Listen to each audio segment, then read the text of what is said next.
Hello, welcome back to my channel, and as you can see we're back in Borderlands 3. Well, back is a strong word because it's been ages since we've been in this game, because this is one of those Borderlands that just don't really want to play nice with whatever hardware you throw at it. This game came out in 2019, well, slash 2020, depends on which platform you're looking at, and by platform I mean either Epic Store, which is original owner, or the Steam.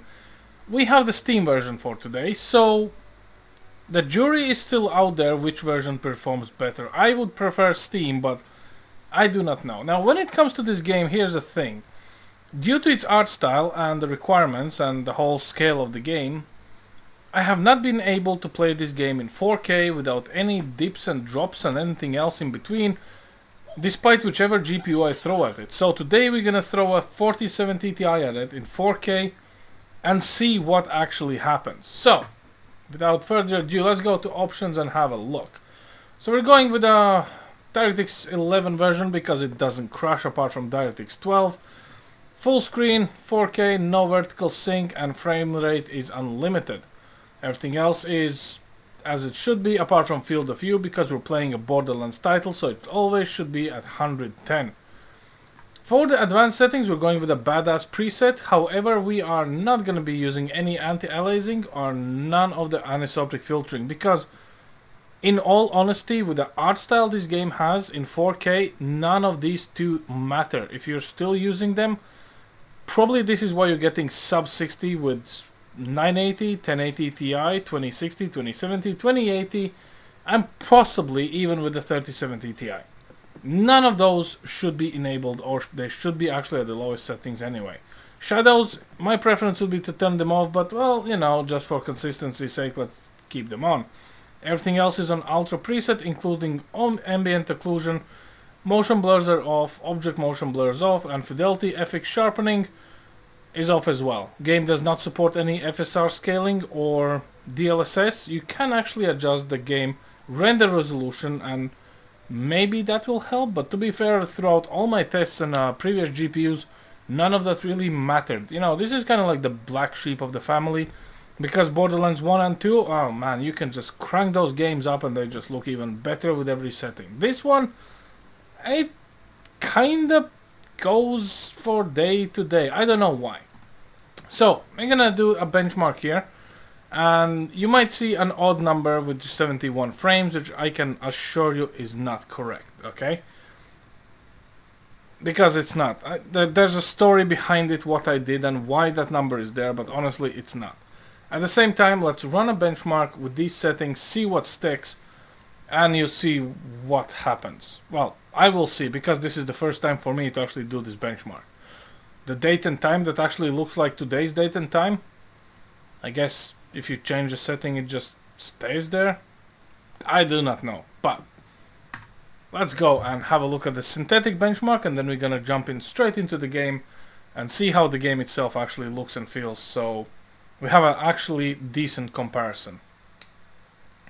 So yeah, I'm kind of hoping for the 4070 Ti to pick up the slack in 4K, but jury is still out on that one.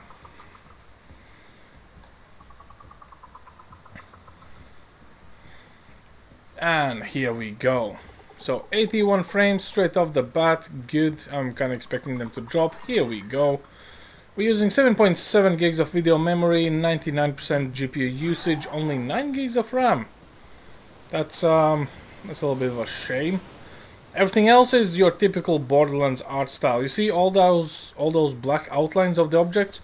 That's one of the biggest frame killers in the game. Back in Borderlands 2 you could actually turn them off because those are the vector outlines, and every single vector outline needs to be additionally processed by the GPU, so it's actually straight and black and around the object, which some would say is unnecessary, but again, you know, this is Borderlands. There's a lot of explosion, a lot of stuff going on, so if the GPU needs to take every frame of everything you look at and draw this black outline, this is what you're gonna get. So even for 4070 Ti, it seems this game is hard not to crack. We're kind of like at the low 60s at times. I'm just waiting for it to drop the ball below 60. Now the game is running off from NVMe drive. We do have 32 gigs of RAM available, and we have 3070 Ti. And as you can see, there's some very interesting hiccups going on at the same time, and to be fair, playing this game without the benchmark actually does not have any of these hiccups really. Unless there's insane firefight going on, which usually happens within the cities, but I don't know. I think this is the only Borderlands game that actually has this issue really, and despite the insane patching this particular title went through, it's clear that even in 2023 it's still existing. So let's see what happened in terms of the benchmarks. 74. Well, I don't know. I'm not taking that number. Let's jump into the actual game, see how it looks, feels, so we can see if it's any merit of actually running this synthetic benchmark or not.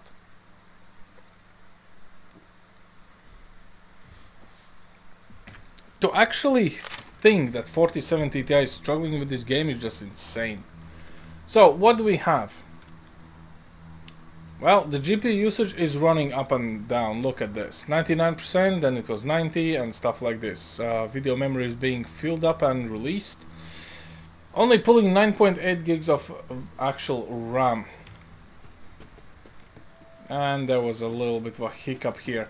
And this is exactly what, probably one of the main reasons I never really play this game too much. Because it doesn't matter which settings you put on this game, it just runs the same, which is not what we've seen from the actual previous Borderlands titles. So let's see if we can get ourselves into some trouble. There should be some skags around. There's always some skags around here, these parts. Yeah, and the GPU usage is going 91, 99. Well, to be fair, I'm running the latest and greatest NVIDIA drivers for this card.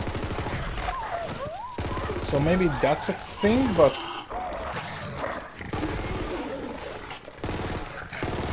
86 pricks.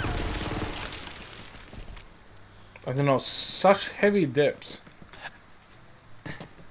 for just blowing up skags. I don't know, guys, like the frames are kind of cash, I would want to say, but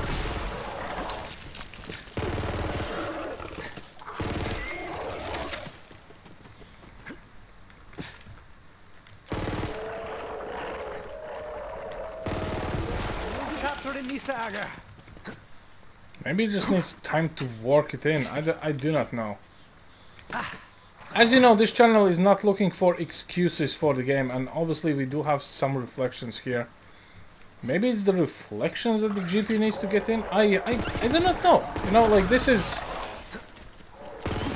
We've played a lot of games, like even Wildlands is running at 4K ultra settings at like 70 frames, and this game is just dropping them like they're nothing.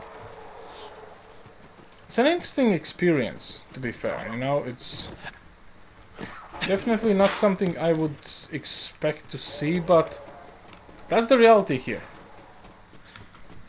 And actual, accurate, in-life benchmarks is exactly what we're doing here anyway.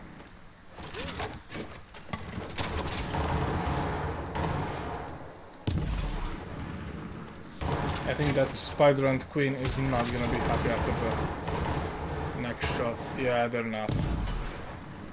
On the bright side, at least I have all my weapons from the previous playthrough, so that's good. Throw in the barrier! Eh. You know we have that available. Right, are we taking fall damage or not?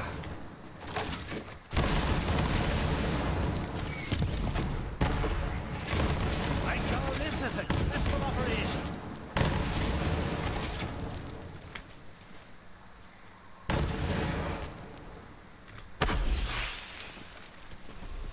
Right, what?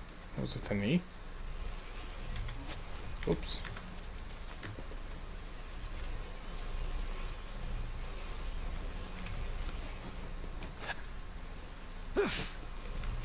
Okay, let's go for a quick test here.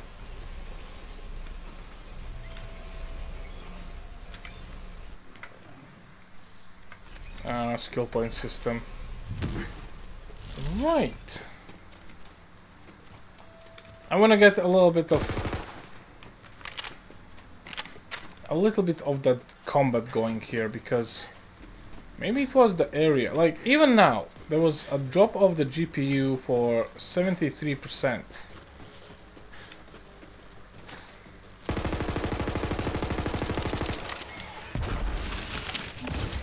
Ow. Just need something between me and your breath.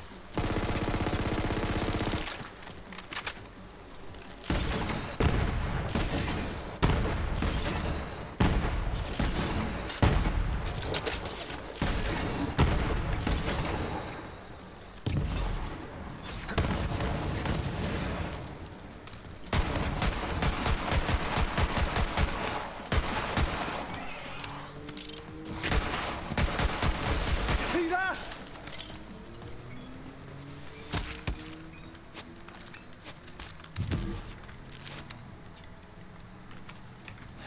Yeah, well, at least you got a little bit of extra speed there. And no ammo for the rocket launcher, so we're kind of stuck.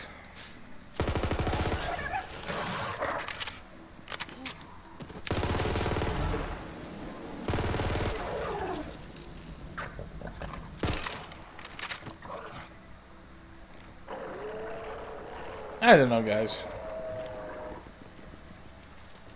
I think it's playable, and I do believe it has nothing to do really with the hardware at this point, because I could understand that, you know, 1080 Ti cannot really run this, you know, in 4K. I would understand that 2070 would probably not run this in 4K, but